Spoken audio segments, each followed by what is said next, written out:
Assalamualaikum warahmatullahi wabarakatuh. Allahumma salli ala Sayyidina Muhammad wa ala ali Sayyidina Muhammad. Sidang penonton yang dirahmati Allah Subhanahu wa taala, pada kali ini saya nak bercakap berkaitan apa musuh kita yang paling nyata.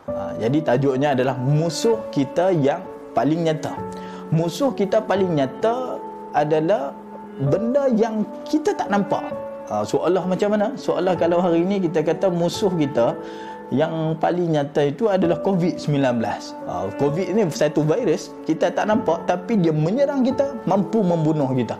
Jadi kita terpaksa mengata apa, seolah turun ke medan jihad bagi pihak frontliner untuk melawan dengan musuh yang tidak nampak. Ini yang susah, sidang penonton yang dirahmati Allah. Begitu Allah menyebutkan kepada kita, musuh kita yang paling nyata, namun yang kita tak nampak adalah innasyaitana lakum aduwwum mubin. Sesungguhnya syaitan itu bagi kamu itu adalah musuh kamu yang sangat nyata, yang kamu kena kenal, yang kamu kena tahu apa bisikan-bisikan dia terhadap diri kamu. Sidang penonton yang dirahmati Allah, ada beberapa peringkat yang disebut oleh Ibnu Jauzi, bukan Ibnu Qayyim Jauziyah tapi Ibnu Jauzi, seorang ulama yang hidup lebih kurang sekitar tahun 400 ke 500 Hijrah.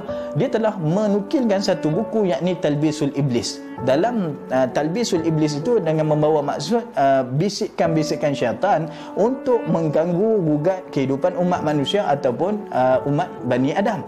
Yang jelasnya apa tujuannya adalah memenuhkan kita ni ke dalam neraka Allah Subhanahu Wa Taala. Itu dia nak.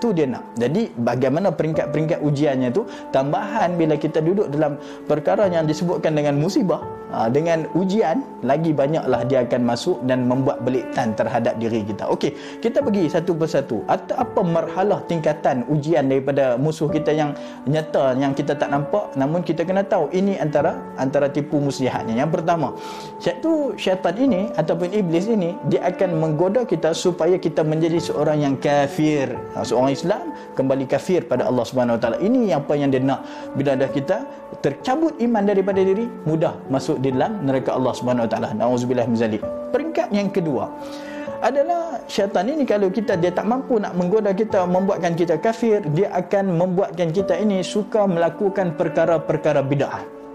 Bid'ah itu satu benda yang Nabi tak pernah buat, tapi tiba-tiba kita buat benda yang Nabi tak pernah buat. Namun dalam mazhab Imam Syafi'i, dia terbagi pada dua bid'ah. Ada bid'ah hasanah, ada bid'ah dalalah. Tentunya bid'ah ini sangat orang kata apa, luas perbincangannya. Namun kita tahu setakat itu bahawa ranking yang kedua, cara bagaimana iblis syaitan menggoda kita adalah dengan dia meletakkan kita ni suka melakukan perkara bid'ah. Contohlah, kita suka istighfar. Bukan sakat suka, kita istighfar sebanyak 1000 kali. Kita mewajibkan benda yang sunat itu. Nabi kata, aku beristighfar sehari semalam 70 kali. Tidaklah diwajibkan, namun kita meletakkan sebagai satu kewajipan untuk kita beristighfar 1000 kali. Bahkan kalau tak dapat istighfar 1000 kali, kita menghukum pula diri kita.